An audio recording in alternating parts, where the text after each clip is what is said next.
교회 사역을 하게 되면서 보물을 찾는 게 아니라 이제는 보물을 숨기는 자리에서 아이들의 보물찾기를 지켜보게 될 때 흐뭇한 미소를 짓게 됩니다. 보물을 꼭꼭 숨겨야 되는데 이걸 또 너무 찾아내기 어렵게 해도 아이들의 원성을 사게 됩니다. 성경이 개역 개정된 것처럼 아이들의 보물찾기 실력도 개역 개정이 되어서 놀라울 정도입니다. 청소년부를 담당하던 때를 잠시 떠올려 보면 실제 보물이라고 글씨가 적힌 종이는 채 10개도 되지 않는데 인생이 그리 만만하고 호락호락한 게 아니라는 걸 느끼게 해주려고 보물만이 아니라 꽝을 한 30개 정도 만들었던 기억이 납니다. 자라나는 청소년들을 한번 또 골려줄 생각에 꽝이라고 적지 않고 큰 글씨로 보물이라고 적고 그 옆에 개미 똥구멍만한 작은 글씨로 일가 물음표, 예, 보물일까, 그렇게 아이들의 마음을 강하게 연단시켜 줬었던, 되돌아보니 저는 참 청소년 사역자로서 참 훌륭했다라고 생각이 됩니다. 오늘 말씀의 제목을 그 보물찾기에서 가져와 봤습니다.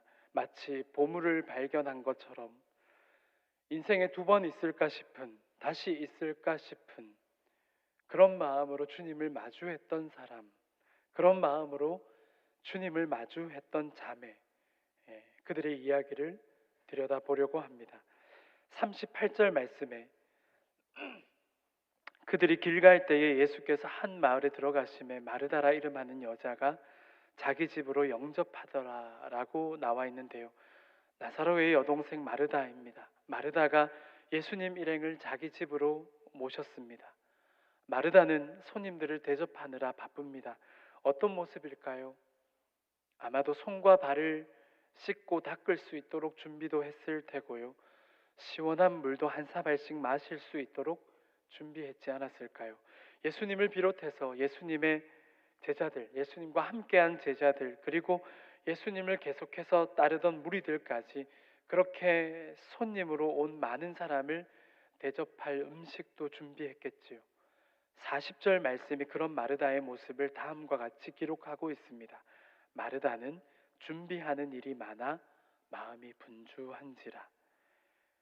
네, 마르다의 달란트는, 마르다가 잘하고 또 좋아하는 일은 아마도 집안에 손님이 오시면 그 손님을 잘 대접하는 데에 있었다라고 생각됩니다. 그 일이 마르다 자신에게 기쁨이요 보람을 갖도록 했겠지요. 누가 시켜서가 아니라 스스로가 좋아서 하는 대접이었을 겁니다. 마르다에게는 손님을 대접하는 그것이 그녀의 최선이었습니다. 마르다가 집안일을 하지 않는다면, 손님을 대접하는 그 일을 마르다가 하지 않는다면 그 일은 대체 누가 하겠습니까? 교회 행사가 있을 때 손바쁜 날이라고 하지요. 그때 가장 바쁘게 수고하는 곳은 바로 식당일 겁니다. 여전도의 회원들은 교회 본당에 편안하게 앉아있을 여가가 없을 정도입니다. 찬송도 부르고 기도도 하고 말씀도 듣고 그런 시간을 왜 사모하지 않겠습니까? 분명 사모하겠지요. 예배하는 자리에 왜 안 앉아있고 싶겠습니까? 거기에 앉아있고 싶겠지요. 그러나 교회에서 그런 행사를 할 때면 마르다처럼 수고하고 그 수고스러움이 꼭 필요한 것을, 그 수고가 참 귀하고 귀한 수고라는 사실을 다들 알고 계시지요? 다들 알고 계시지요? 네. 마리아가 예수님의 발치에 앉아 예수님의 말씀을 들었다고 합니다. 마르다의 입장에서 보면 서운할 만도 하지요. 그런 생각이 들지 않았을까요? 가시나 손이 10개라도 모자랄 판에 눈치도 지지리도 없지. 마르다는 그런 생각을 하지 않았을까요? 충분히 그러고도 남았을 것 같습니다. 그래서일까요? 마르다는 예수님에게 찾아가서 말했습니다. 예수님, 아까부터 계속 혼자 바쁜데요. 계속 제가 혼자 일하도록 이렇게 내버려 두실 셈인가요? 마리아한테 혼자 수고하고 있는 너희 언니를 좀 도우라고 얘기 좀 해주세요. 우리는 본문의 이야기를 보면서 마르다가 불쌍하다는 입장을 가진다거나 반대로 마리아는 말씀을 사모해서 그 자리에 앉아 있었던 것이니 그게 더 훌륭한 거 아니냐 하는 식의 생각을 할 수도 있습니다. 그러나 그것은 바람직하지 않습니다. 일하는 마르다와 예수님의 말씀을 듣는 마리아, 일이냐 예배냐 이런 비교를 하면서 마르다의 인격이나 신앙을 깎아내려서는 안 됩니다. 마르다는 예수님의 말씀을 귀하게 여길 줄 몰랐다는 식으로 마르다의 신앙을 함부로 이야기해서도 안 되겠지요. 예수님이 마르다에게 이렇게 말씀하셨지요. 41절과 42절 말씀을 함께 읽어보도록 하겠습니다. 주께서 대답하여 이르시되 마르다야 마르다야 네가 많은 일로 염려하고 근심하나 몇 가지만 하든지 혹은 한 가지만이라도 족하니라. 마리아는 이 좋은 편을 택하였으니 빼앗기지 아니하리라 하시니라. 아멘. 사랑하는 성도 여러분, 예수님은 마르다를 나무라시는 걸까요? 마리아는 이 좋은 편을 택하였으니라는 표현 때문에 우리가 속으로 생각하기를 마리아의 선택이 좋은 거로구나. 마리아는 좋은 편을 택했다고 말씀하셨으니 그렇다면 마르다는 그렇지 않은 편을 택한 거구나. 역시 말씀을 듣는 자리, 예배하는 자를 기뻐하시는 주님이시구나. 그렇게 생각할 수는 없습니다. 또 다르게는 이왕 하기로 한 거 그냥 가만히 잠자코 할 것이지 투정 부리지 말았어야지라며 그렇게 마르다를 나쁘게 몰아가서도 안 되겠지요. 말씀을 들으려고 예수님의 발치에 앉아 있는 마리아는 칭찬하면서 상대적으로 마르다에게는 핀잔을 주시는 거, 주님은 그런 분이 분명히 아니겠지요. 마리아의 입장을 한번 생각해 볼까요? 마리아는 몰랐을까요? 언니 혼자서 분명히 버거울 수도 있고 분주할 수도 있을 거라는 눈치가 과연 없었을까요? 언니를 도와야 함에도 예수님의 말씀을 듣는 것을 놓치고 싶지가 않아서, 그래서 손님들이 다 나중에 떠나가고 나서 언니 마르다에게 잔소리를 한번 세게 듣더라도 언니야 속으로 가시나 욕했제. 그런 모든 후폭풍을 감당하면서라도 이제 설거지부터 뒷정리는 내가 다 하겠다라는 각오를 무릅쓰면서라도 말씀을 듣겠다는 선택을 했던 건 아니었을까요?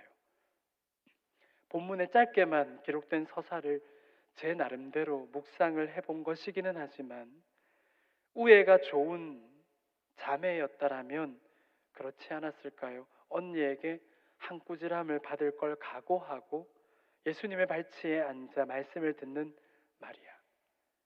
마리아는 그 선택을 후회하지 않는다는 겁니다. 마르다가 손님을 대접하기 위해 열심을 내는 그 일은 말씀을 듣는 일에 비해 하찮다는 게 절대로 아닙니다. 예수님은 마르다를 오히려 위로합니다. 조금 부족해도 된다고, 조금 느려도 더뎌도 괜찮다고 주님은 말씀하시는 겁니다. 일손이 부족해서 마음이 분주한 마르다의 그 마음을 충분히 헤아리고 계시는 예수님이십니다. 마르다의 마음을 보니 자기 일에 몰두하지 못하고 자기가 잘할 수 있는 그 일에 거기에 푹 잠겨서 젖어 있지 못하고 내심 말씀을 듣고 있는 동생이 부러우면서 동시에 그런 동생이 못마땅해서 그 못마땅한 마음으로 계속 일을 하니 일이 즐겁지도 않고 잘 되지도 않는 그 모습을 예수님은 안타까워하신 것입니다. 결코 책망이 아닙니다. 마르다, 네가 하려는 그 일에 집중하길 바란다고, 누가 시켜서 시작하지 않은 그 스스로 두 팔을 걷어붙이고 시작한 일을 동생이 도와주지 않아서, 그래서 불편한 기색으로 하는 게 아니라 힘들더라도 기쁜 마음으로 하면 좋겠다는 겁니다. 사랑하는 성도 여러분, 여러분도 이제껏 살아오시면서 이런 비슷한 경우를 겪어보셨을 겁니다. 마르다의 입장에 서 보신 적이 있으시지요? 남자분들이 있으십니까? 네, 있었다면 과연 얼마나 많이일지 모르겠습니다만 각 교구의 구역장님들께서 한 달씩 돌아가며 주일날 식당 봉사를 서시는 것 다들 아실 겁니다. 여전도의 회원들, 특별히 교회 행사가 있을 때마다 늘 소환되시는, 그것도 나이가 꽤 있으신, 이미 그 손목을 보면 지난달이 이교구 구역장님들이 식당 봉사를 하는데요, 김치를 늘 9시에 기도하러 가면 김치를 썰고 있는 그 손목을 보면 그간 집안일로 다져온 퉁퉁 부어 보이는 그 손목, 그 손목만 봐도 대단한 공력이 느껴질 정도입니다. 우리 대구제일교회의 수많은 마르다들 정말 수고가 많으시지요. 언제까지 우리가 마르다의 자리에서, 다시요, 언제까지 우리가 마리아의 자리에서 마르다의 그 수고로움을 등에 업고 살 수만은 없을 겁니다. 마르다의 정성스러운 대접을 언제까지 편하게 앉아 당연하다는 듯 그저 받기만 할 수는 없을 겁니다. 언젠가 그 마르다의 자리에, 오랫동안 마르다의 자리에서 수고하신 분들에 이어서 새로운 마르다가 어서 등판해 주지 않는다면 우리 교회의 마르다 언니들은, 이미 오랫동안 마르다를 담당했던 우리의 언니들은 관절염으로 고통받을지도 모릅니다. 그죠?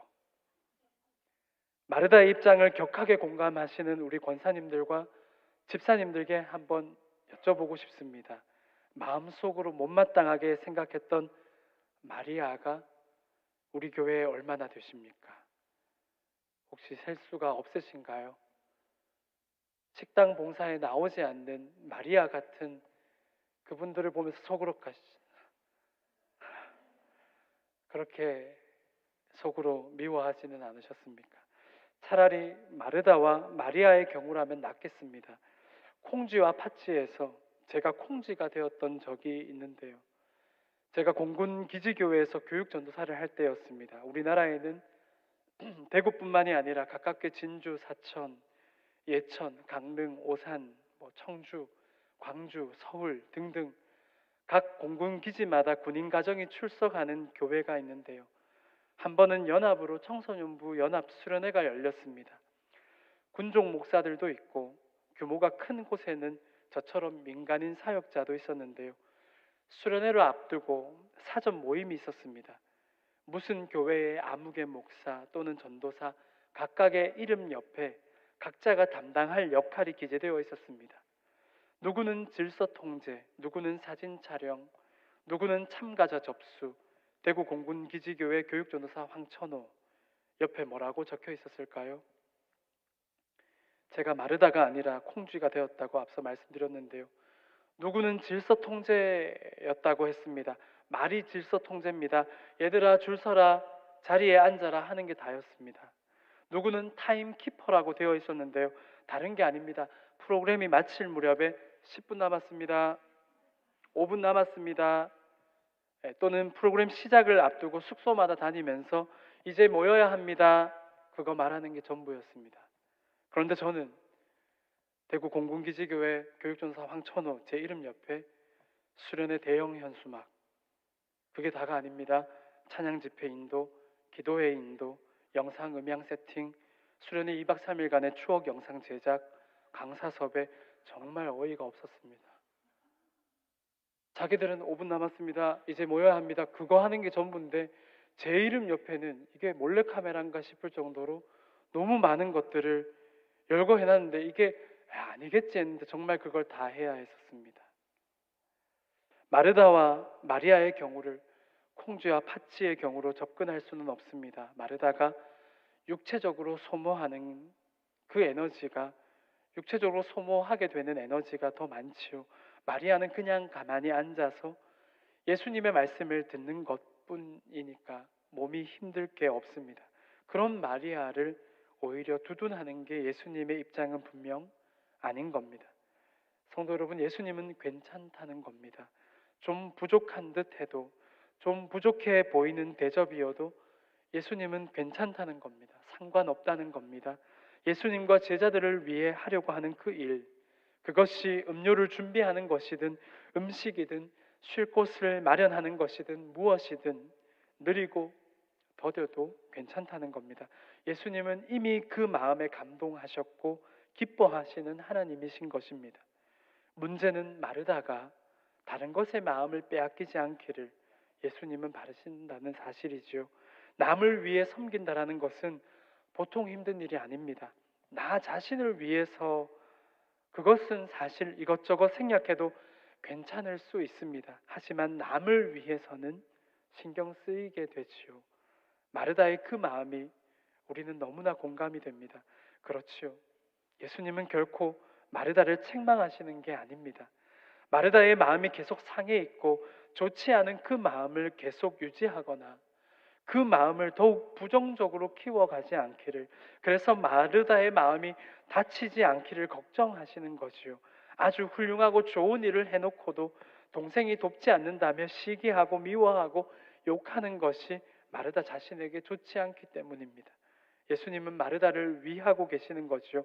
마르다를 위해서 마르다의 마음을 헤아리시는 말들을 하고 계시는 것이지요.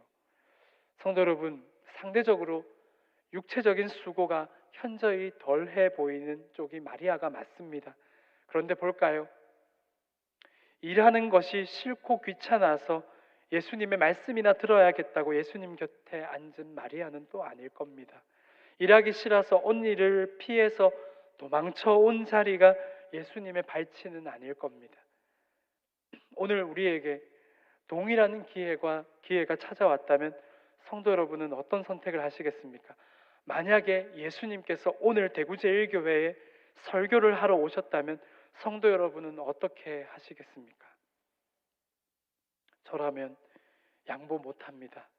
당연히 예배당 맨 앞줄에 앉아서, 아니요, 예수님이 설교하러 이 강대상에 오르신다면 제가 예배인도 순번이 아니어도 다른 부목사님에게 맛있는 거 사줘서라도 내가 가까이에서 옆에서 그 예배 인도하고 싶다라고 그렇게 자리 양보 못할 것 같습니다. 그게 아니라면 당연히 예배당 맨 앞줄에 앉아서 오롯이 예수님이 들려주시는 말씀에 집중하겠지요. 그런데요, 예수님께서 설교 후에 식사도 하셔야 한다면 식사도, 음료와 과일도 누군가는 준비해야 하지 않겠습니까? 성도 여러분, 마르다의 섬김이 얼마나 귀합니까?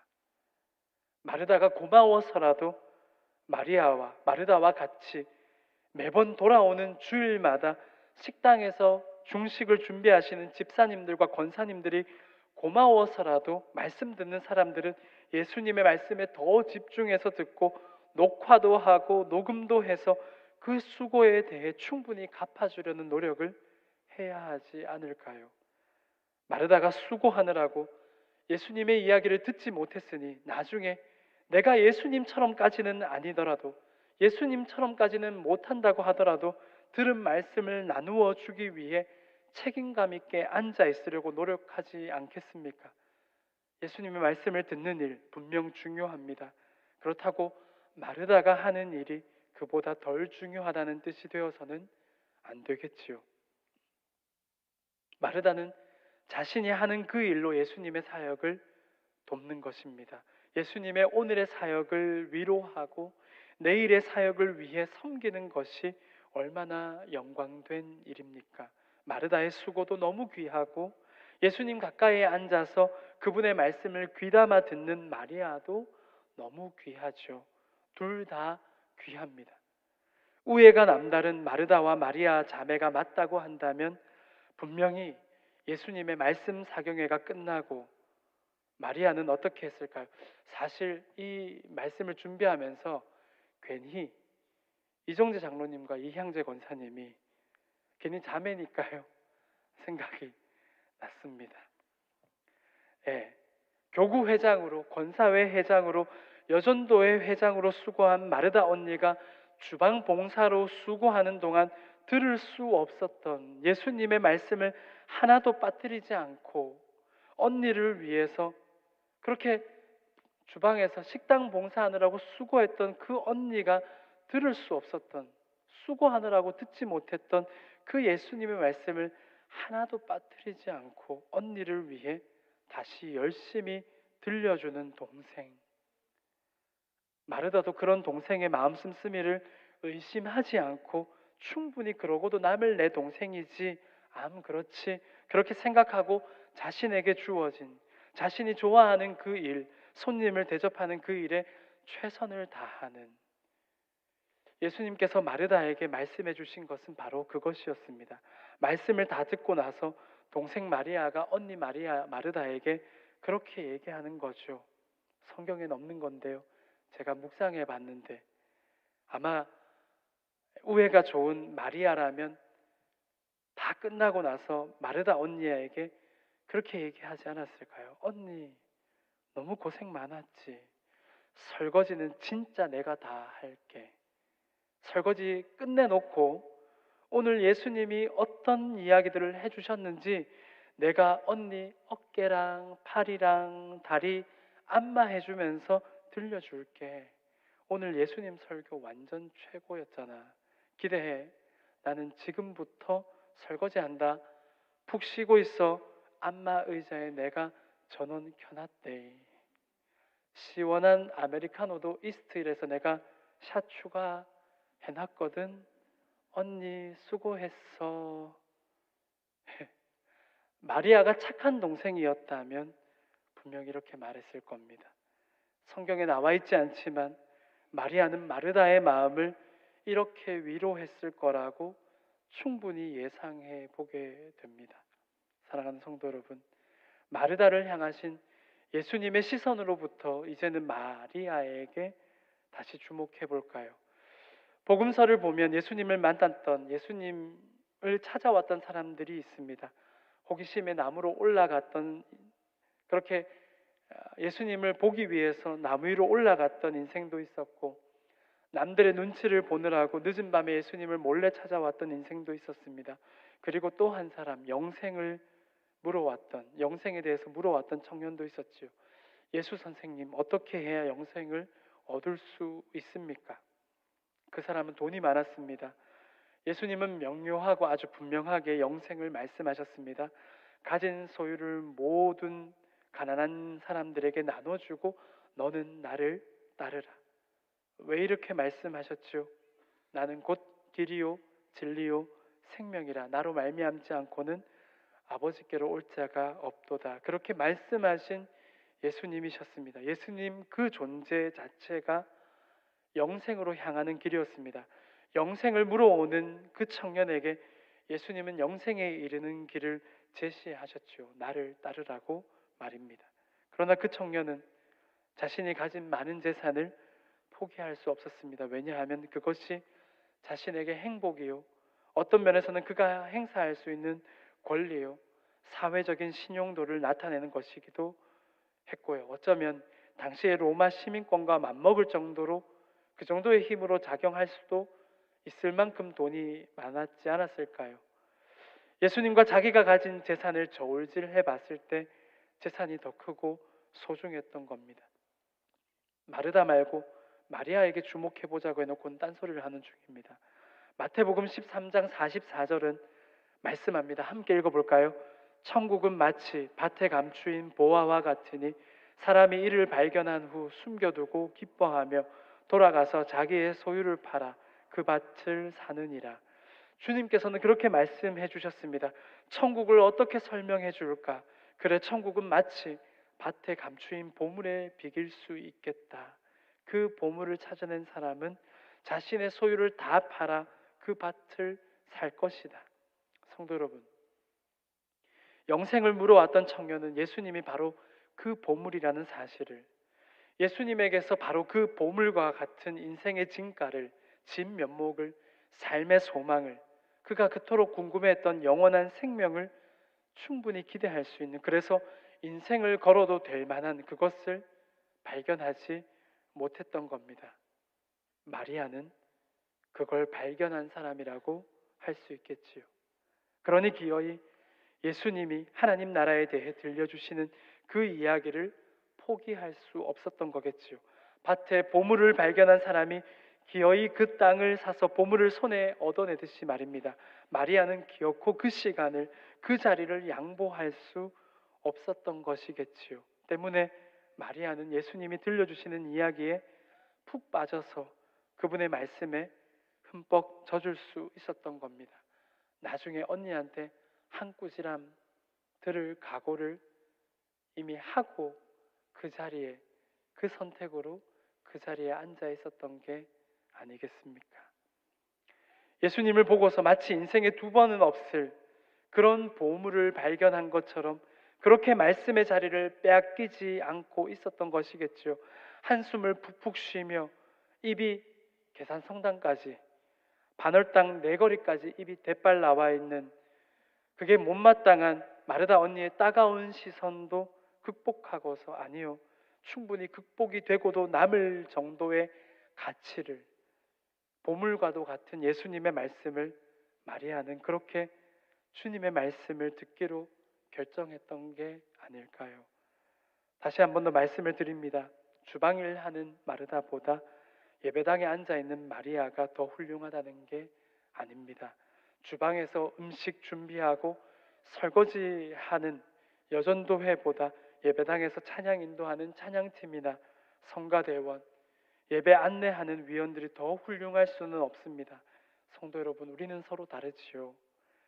서로 다른 모양과 쓰임의 그릇들입니다.